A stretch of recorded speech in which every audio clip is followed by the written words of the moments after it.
How to use battery share feature to charge other device using your Google Pixel 8a.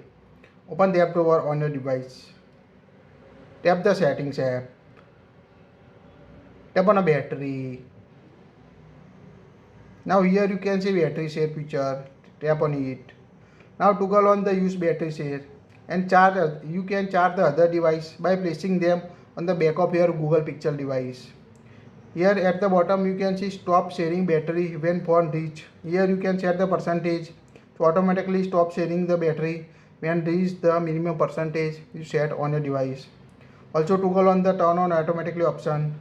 That will helpful when your phone is in charger. One of the drawback of your battery share feature is it will reduce your phone's battery life quickly when you charge other device.